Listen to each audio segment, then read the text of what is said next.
Chapter 6.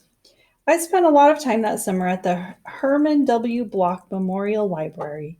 The Herman W. Block Memorial Library sounds like it would be a big fancy place, but it's not.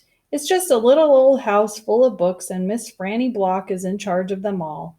She is a very small, very old woman with short gray hair, and she was the first friend I made in Naomi. It all started with Winn-Dixie not liking it when I went into the library because he couldn't go inside too. But I showed him how he could stand up on his hind legs and look in the window and see me in there, selecting my books. And he was okay as long as he could see me. But the thing was, the first time Miss Franny Block saw Winn-Dixie standing up on his hind legs like that, looking in the window, she didn't think he was a dog. She thought he was a bear. This is what happened. I was picking out my books and kind of humming to myself, and all of a sudden there was this loud and scary scream.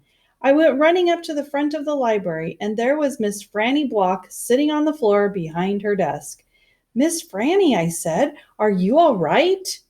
A bear, she said. A bear, I said. He has come back, she said. He has? I asked. Where is he? Out there, she said, and raised a finger and pointed at Winn-Dixie standing up on his hind legs, looking in the window for me. Miss Franny Block, I said, that's not a bear, that's a dog. That's my dog, Winn-Dixie. Are you positive? She asked. Yes, ma'am, I told her. I'm positive. He's my dog. I would know him anywhere. Miss Franny sat there trembling and shaking. Come on, I said. Let me help you up. It's okay. I stuck out my hand and Miss Franny took hold of it and I pulled her up off the floor. She didn't weigh hardly anything at all. Once she was standing on her feet, she started acting all embarrassed, saying how I must think she was a silly old lady mistaking a dog for a bear, but that she had a bad experience with a bear coming into the Herman W. Block Memorial Library a long time ago, and she had never quite gotten over it. When did that happen? I asked her. Well, said Miss Franny, it is a very long story. That's okay, I said. I am like my mama in that I like to be told stories. But before you start telling it, can Winn-Dixie come in and listen too? He gets lonely without me. Well, I don't know, said Miss Franny. Dogs aren't allowed in the Herman W. Block Memorial Library. He'll be good, I told her. He's a dog who goes to church. And before she could say yes or no, I went outside and got Winn-Dixie, and he came in and laid down with a humph and a sigh right at Miss Franny's feet. She looked down at him and said, He's most certainly a large dog.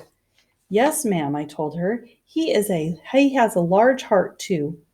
Well, Miss Franny said. She bent over and gave Winn-Dixie a pat on the head, and Winn-Dixie wagged his tail back and forth and snuffled his nose on her little old lady feet. Let me get a chair and sit down so I can tell you the story properly. I'm just going to keep on going. Chapter 7. Back when Florida was wild, when it consisted of nothing but palmetto trees and mosquitoes so big they could fly away with you, Miss Franny Block started in, and I was just a little girl no bigger than you, my father, Herman W. Block, told me that I could have anything I wanted for my birthday. Anything at all. Miss Franny looked around the library. She leaned in close to me. I don't want to appear prideful, she said, but my daddy was a very rich man. A very rich man.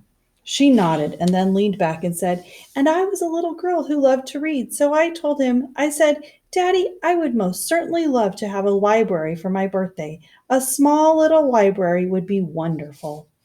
You asked for a whole library? A small one, Miss Franny nodded. I wanted a little house full of nothing but books, and I wanted to share them too, and I got my wish. My father built me this house, the very one we are sitting in now, and at a very young age I became a librarian. Yes, ma'am. What about the bear? I said. Did I mention that Florida was wild in those days? Miss Franny Block said. Uh-huh, you did. It was wild. There were wild men and wild women and wild animals. Like bears?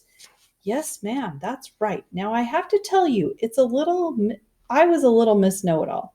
I was a Miss Smarty Pants with my library full of books. Oh, yes, ma'am, I thought I knew the answers to everything.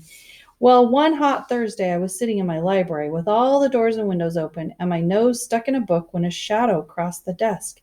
And without looking up, yes, ma'am, without even looking up, I said, "Is there a book I can help you find?" Well, there was no answer, and I thought it might have been a wild man or a wild woman, scared of all these books and afraid to speak up. But then I became aware of a very peculiar smell, a very strong smell. I raised my eyes slowly, and standing right in front of me was a bear. Yes, ma'am, a very large bear. How big? I asked. "Oh, well," said Miss Franny, "perhaps 3 times the size of your dog." "Then what happened?" I asked her. "Well," said Miss Franny, "I looked at him and he looked at me and he put his big nose up in the air and sniffed as if he was trying to decide if a little Miss Know-it-all librarian was what he was in the mood to eat. And I sat there and then I thought, well, if this bear intends to eat me, I am not going to let it happen without a fight. No, ma'am." So very slowly and very carefully, I raised up the book I was reading. "What book was it?" I asked. "Why, it was War and Peace, a very large book." I raised it up slowly and then I aimed it carefully and I threw it right at that bear and screamed, "Be gone!" And do you know what? "No, ma'am," I said. "He went, but this is what I will never forget. He took the book with him." "Nuh-uh," I said.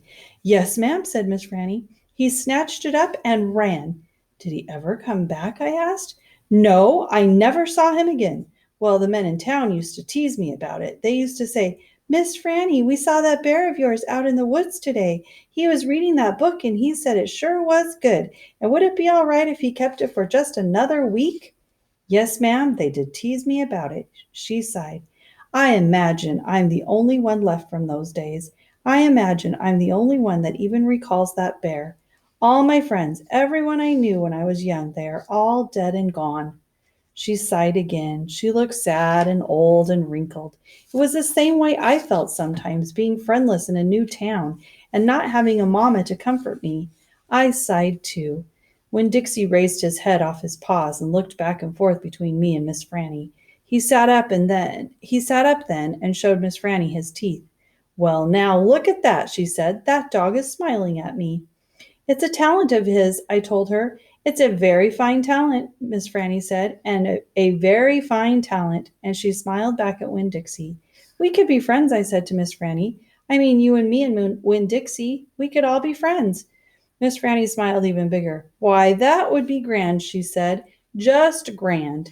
And right at that minute, right when the 3 of us had decided to be friends, who should come marching into the Herman W. Block Memorial Librarian but old pinch-faced Amanda Wilkinson. She walked right up to Miss Franny's desk and said, "I finished Miss Johnny Tremaine, and I enjoyed it very much. I would like something even more difficult to read now, because I am an advanced reader." "Yes, dear, I know," said Miss Franny. She got up out of her chair. Amanda pretended like I wasn't there. She stared right past me. "Are dogs allowed in the library?" she asked Miss Franny as they walked away. "Certain ones," said Miss Franny. "A select few."